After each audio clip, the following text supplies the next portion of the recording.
दुबे, श्री निशिकांत दुबे।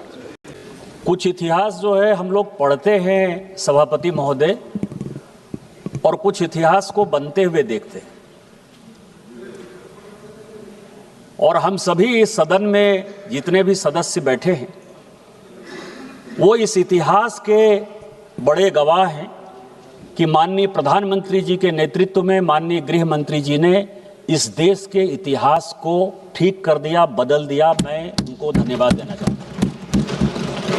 धारा 370 खत्म होते हुए हमने देखा इसी सदन में, 35A खत्म होते हुए देखा इसी सदन में, महिला रिजर्वेशन बिल 33% इसी सदन में जो है बदलते हुए देखा। और आज 31 मार्च 2026 जो उन्होंने टारगेट रखा है, उसके पहले 30 मार्च को ये गृह मंत्री इतनी मजबूती के साथ पूरे देश को ये मैसेज देना चाहते हैं कि हम जो कहते हैं वो करते हैं। ये कल नहीं है। कई एक वक्ताओं को मैंने सुना कि कल खत्म होगा। इतिहास में कल कभी नहीं आता है। इतिहास में आज ही सबसे महत्वपूर्ण है, और वो आज का पल है कि ये 30 मार्च 2026 है और 31 मार्च 2026 को नक्सलवाद खत्म हो जाए। मैं उस परिवार का लड़का हूं सभापति महोदय जिसके दादा जो है नक्सलवाद की भेंट चढ़ गए। आज भी उनकी लाश नहीं मिली। पिछले 35 साल से मैं अपने दादा को जो है ढूंढ रहा हूं और उनका श्राद्ध तक नहीं कर पाया। मैं उस पार्टी का सदस्य हूं झारखंड में जिस पार्टी के नेता बाबूलाल मरांडी जी के बेटे, जिनके की शादी तुरंत हुई थी 1 महीना पहले, उसको नक्सलाइट ने गोली से मार दिया। मुख्यमंत्री थे बाबूलाल मरांडी जी। मैं उस झारखंड राज्य का सांसद हूं जिसमें 24 में से 18 जिले नक्सलवाद की भेंट चढ़े। और इस सदन में क्या चर्चा होती थी? एसआरई का फंड कैसे जाएगा, सारंडा कैसे खत्म होगा, मनरेगा कैसे खत्म होगा। आज जो है ये लड़ाई जो खत्म हुई है, ये लड़ाई कोई नक्सलवाद गरीब और अमीर की नहीं है। मैं सभी वक्ताओं को सुन रहा था कि ट्राइबल का ये है जी, इसका गरीबों का ये है, किसानों का ये है। मैं इस सदन के से पूछना चाहता हूं आपके माध्यम से कि इस नक्सलवाद के नेता कौन रहे? चारू मजुमदार शेड्यूल ट्राइब थे, ओबीसी थे, किसान थे, क्या थे? कानू सन्याल ब्राह्मण थे, विनोद मिश्रा ब्राह्मण थे, विश्वनाथ तिवारी ब्राह्मण थे, सत्यनारायण कम्मा थे, नागा रेड्डी थे। यही 7-8 लोगों ने तो यह आंदोलन किया। आप किसकी बात कर रहे हो? किस आदिवासी की बात कर रहे हो? किस किसान की बात कर रहे हो? किस गरीबों की बात कर रहे हो? यह लड़ाई क्या है? यह लड़ाई विचारधारा की है। और यह विचारधारा की लड़ाई 1 अप्रैल 1949 को जवाहरलाल नेहरू जी ने सभी मुख्यमंत्रियों को पत्र लिखा। 1 अप्रैल 1949, आज 30 मार्च है, 1 अप्रैल 1949। उस पत्र में वो लिखते हैं सभी मुख्यमंत्रियों को कि इस देश की सबसे बड़ी समस्या कम्युनिस्ट पार्टी, कम्युनिस्ट आंदोलन है। इस आंदोलन को दबाओ, ये नक्सलवाद की तरफ बढ़ेगा, ये देश के टुकड़े टुकड़े करेगा, ये स्कूल नहीं बनने देगा, ये कॉलेज नहीं बनने देगा, ये रोड नहीं बनने देगा। लेकिन हमने क्या किया? हमने क्या किया? कांग्रेस पार्टी जब टूटी तो इसने सीपीआई का सहारा लिया। सीपीआई के सहारे के साथ 1967 से लेकर 1969 इस देश का ऐसा विषय था जब वीवी गिरी को जिताना था और नीलम संजीव रेड्डी को हराना था, तो कांग्रेस ने सीपीआई के साथ मिलकर अपनी सरकार बनाई और उनको राष्ट्रपति बनाया, और उसके बाद यह नक्सलवाद पैदा हुआ। वही कांग्रेस नेहरू जी की बात नहीं मानकर इंदिरा जी ने इस देश के साथ भारी नुकसान किया। और क्या हुआ मैं आपको बताऊं कि सबसे पहला काम आदिवासियों का सबसे बड़ा अधिकार जो कांग्रेस ने खत्म किया, आर्टिकल 339 इस संविधान में लिखा हुआ है कि शेड्यूल 5, शेड्यूल 6 के जो जिले हैं, जो आदिवासी बाहुल्य जिले हैं, उसका पूरा का पूरा जो डेवलपमेंट का मॉडल है वो भारत सरकार अपने हाथ से बनाएगी। लेकिन रात के अंधेरे में जब इमरजेंसी लगाई तो 1976 में सबसे पहले धारा 339 खत्म करके सारे ट्राइबल के अधिकार को खत्म कर दिया। इसके बाद मैं आपको बताऊं कि मैं कुछ डॉक्यूमेंट लेकर आया।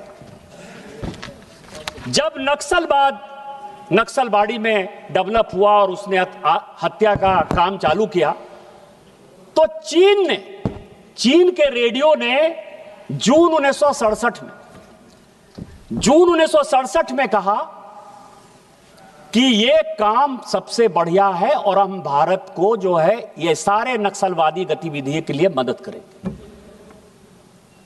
और 1969 का जो कम्युनिस्ट पार्टी का रिजोल्यूशन है चाइना का, वो ये कहता है कि हम पूरा का पूरा उसको समर्थन करेंगे। और आपने क्या किया?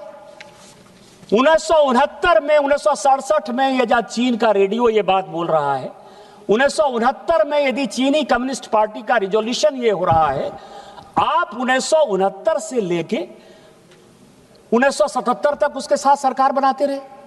हम भारतीय जनता पार्टी के कार्यकर्ता हैं, हम राष्ट्रीय स्वयंसेवक संघ के कार्यकर्ता हैं। हमारे लिए ये आइडियोलॉजी है, हम इस आइडियोलॉजी के खिलाफ हैं और आपके लिए ये सत्ता प्राप्ति का केंद्र है। आपने क्या किया?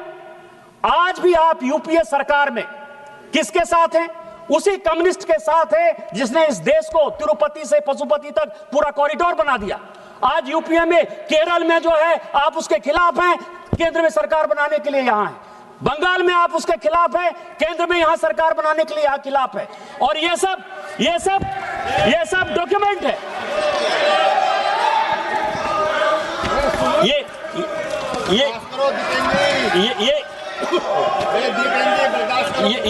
ये सब डॉक्यूमेंट है। अरे बर्दाश्त करो। ये सब डॉक्यूमेंट है और मैं डॉक्यूमेंट्री प्रूफ के साथ ये सारी बातें कर रहा हूं। आपको एक और आश्चर्य बना दूं दीपेंद्र जी, मैं बोलना नहीं चाहता था। 1969 में 15 नक्सलवादी चीन में ट्रेनिंग के लिए गए और वो जब लौट के आए तो 71 में उसमें से 8 लोगों को इसी कम्युनिस्ट पार्टी ने अपना एमएलए का टिकट दिया बंगाल के अंदर, क्योंकि ज्योति बसु का राना था। क्या बात कर रहे हो? और खोले और खोलना चाहते हो? 1980 के अंदर 35 लोग चीनी कम्युनिस्ट पार्टी के सदस्य होने के लिए गए, उनको ट्रेनिंग दिया गया और उत्तर प्रदेश के चुनाव में, झारखंड के चुनाव में, छत्तीसगढ़ के चुनाव में, बिहार के चुनाव में, बंगाल के चुनाव में, उसमें से 5 लोगों को कैंडिडेट बनाया आपने।